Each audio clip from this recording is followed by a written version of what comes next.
Hello, today we are going to talk about covalent bonding uh, and electronegativity and bond polarity and shapes of molecules. So let's start with electronegativity and bond polarity. So you know already that the difference between a covalent bond and ionic bond is that covalent bond is about sharing electrons and ionic bond is about losing and gaining electrons. So although in covalent bond it's sharing electrons, it can be equal or not equal. So there is always fight for electrons, and stronger atom has more electron density near to this nucleus. So how we can predict, how we can explain this difference between hydrogen and the fluorine. The difference is based on electronegativity of atoms. There is a chart which shows you electronegativity. So what is exactly electronegativity? Electronegativity is uh, a relative measure of how strongly an atom attracts electrons when it forms a covalent bond. So you can see here that electronegativity of, let's say, fluorine is the greatest. It's 4.0, and electronegativity of lithium is 1.0. So, and you can see also the smallest electronegativity is for francium is 0.8. So, electronegativity is the ability of our atom attracts electron when it forms covalent bond. So if atom has the greater electronegativity, that means that it will attract electrons more than another one. Uh, that's why it will be different between different types of covalent bonds. So, and we are going to talk about them. So, by electronegativity, by the difference of electronegativities, it can be polar and non-polar covalent bonds. So to define bond character by polarity, you will need to use this chart with electronegativity values here.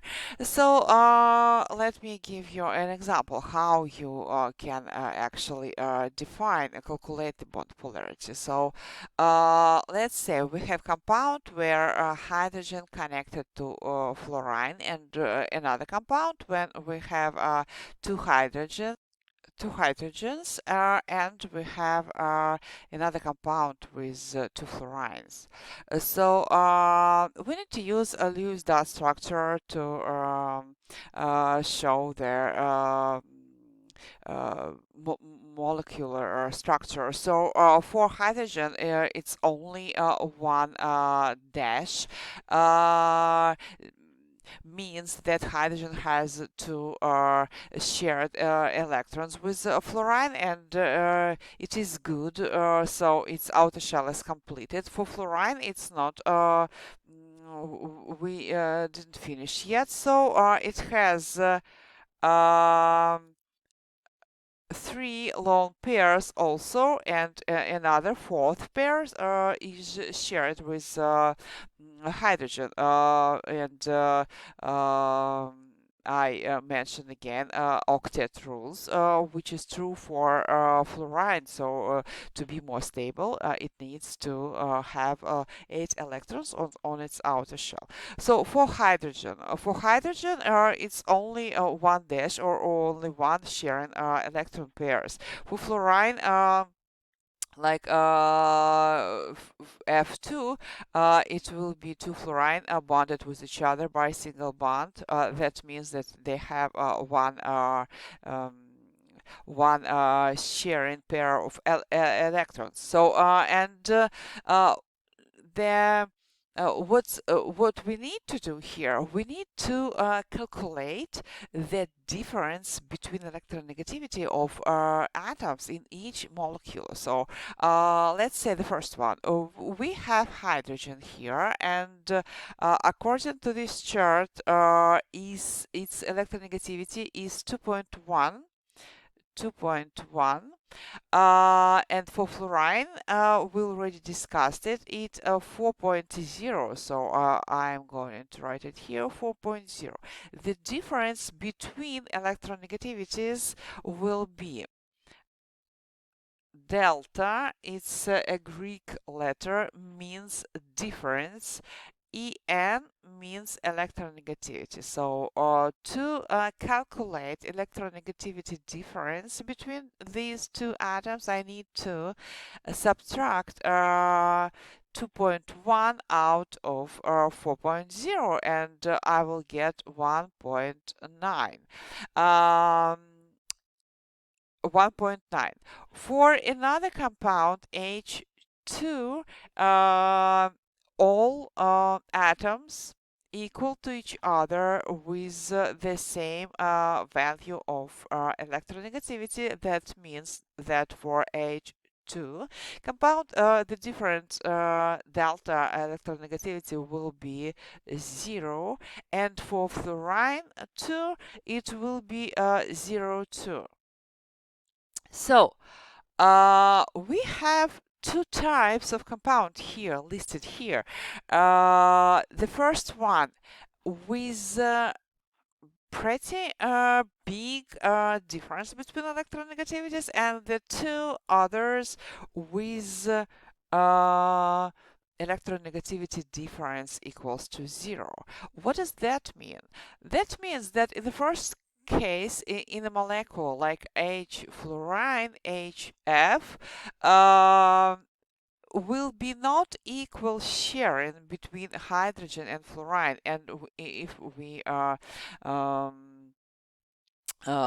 go back to,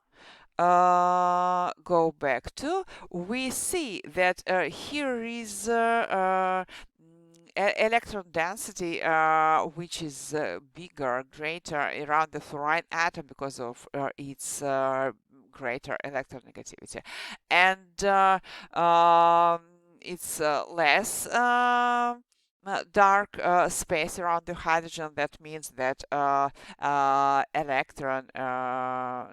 electron density around the hydrogen atom is smaller than in the around the fluorine atom. So and this will be the difference. So despite the fact that fluorine atom is very electronegative, so but still its molecular F2, it's very non-polar. I cannot say very non-polar. So it's non-polar at all, because the difference of electronegativity is equal to 0. And so according to that difference, we have three types of bonds. So if the difference between electronegativities is from 0 to 0.4, this bond will be defined as nonpolar covalent bond with equal sharing of bonding pair, and there will be absolutely equal sharing.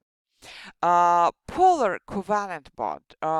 The second case, the second types of bonding with difference delta electronegativity from 0.5 to approximately 1.7. Why I tell you why am I saying approximately? Because there are numerous charts with electronegativity. So according to this chart is 1.7 difference must be to define this bond as a polar covalent bond. If we use another chart, it can be 1.8 or 1.9. So, but approximately it's gonna be around 1.8. And ionic bonding, I would say, let's do like in your book. So here it will be 8 here and 1.9 here.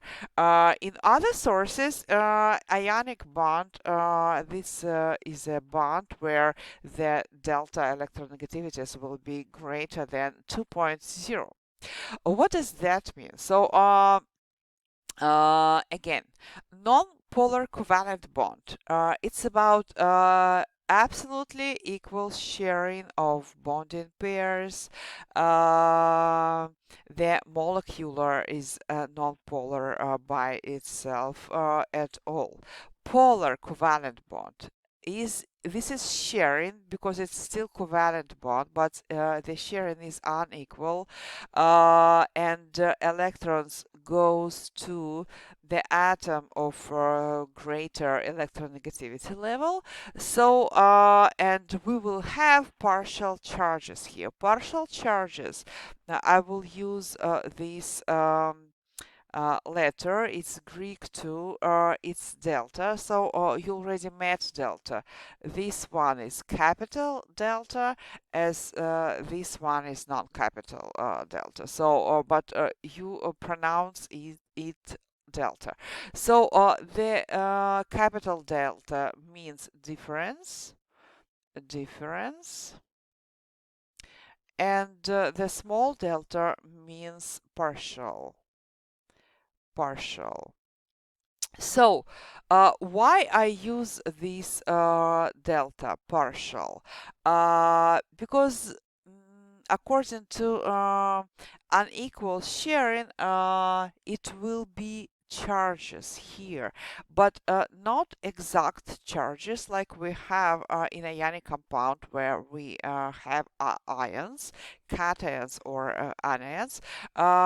In a covalent compound, we cannot have charges like real charges, but we have partial charges. So around most electronegative atom, it will be partial negative charge, and around less electronegative atom will be partial positive charge. Why? Because as I mentioned before, electrons goes closer to the atom with the greater level of electronegativity. Let me give you some examples. Let's say you have a task to describe the electronegativity difference between each pair of atoms. Let's say it's carbon and hydrogen. So you will use. Oh, let me do this here. We will be working here. So hydrogen and carbon. They are bonded together. So the difference between electronegativities will be, let's calculate it. So for hydrogen, it's 2.1. For carbon, it's 2.5. The difference is 0.4. And this is non-polar covalent bond. So let me rewrite it here from 0 to 0.4. Here from 0.5 till 0.8, exactly like in your book, and here 1.9 and bigger. If delta En here is 0.4, that makes non-polar covalent bond between hydrogen and carbon. Another example, oxygen and oxygen. So electronegativity of oxygen is 3.5. We have two oxygen atoms here, and delta of electronegativity here is 0, and it makes this bond between oxygen and oxygen non-polar. So no charges. The next example, oxygen and hydrogen. So electronegativity of oxygen 3.5, of hydrogen is 2.1. Delta En is uh, is let's say 1.4. It's big enough to call this bond between oxygen and hydrogen polar bond. Let's do another example. Sodium and chlorine. And I made a mistake. I cannot use dash between sodium and chlorine because this is ionic compound and no dashes. Ionic compound. So sodium and chlorine without any dashes. I'm going to use Lewis dot structure. Uh, 8 electrons around chlorine, right? So the difference between electronegativities of sodium, which is, let's find it, 1.0 here, and for chlorine is 3.0. And the difference is E and N. Difference is 2.0, and that means that the bond between sodium and chlorine is ionic, not covalent. Ionic. Mhm. Okay, let's do another example. I'm going to erase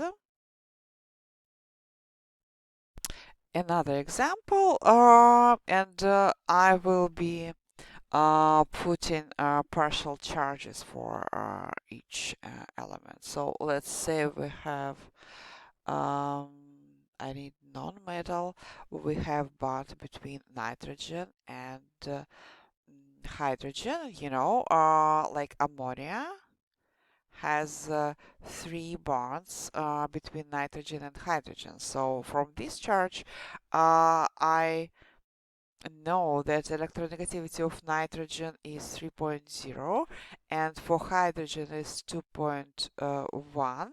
The difference between electronegativities here is 0.9. That means that this bond between nitrogen and hydrogen is polar.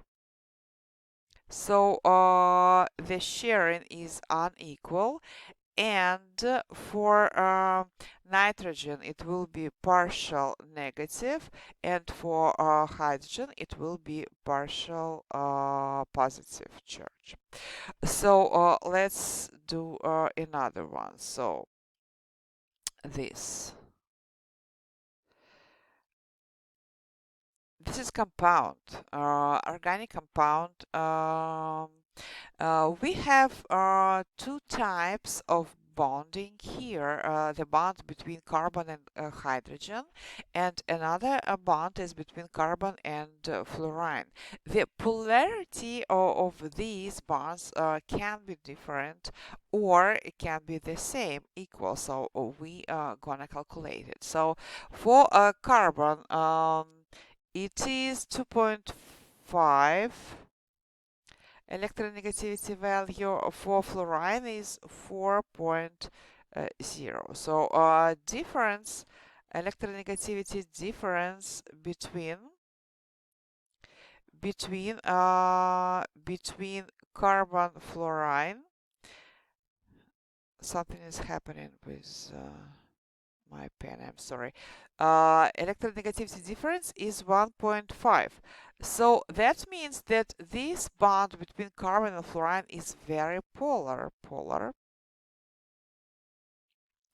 And what's about another bonds between carbon and hydrogen? You know, hydrogen electronegativity is 2.1. The difference between electronegativities for them are carbon, sorry, carbon and hydrogen here. The difference is 2.5 minus 2.1 equals to 0.4. That means that this bond is nonpolar. So I need to um, define where is partial positive and where is partial negative. So for fluorine, I will use partial negative sign, right? And for carbon, let me take another color. So yeah, partial negative. And for carbon, it will be partial positive charge. I think it's more clear now. So for now, you can define is it polar bond or is it non-polar bond? I mean, polar covalent or non-polar covalent or ionic bond. But to define if this molecule is polar or non-polar, you need to know what is the shape of this molecule, and this will be the point of the matter of our next lecture.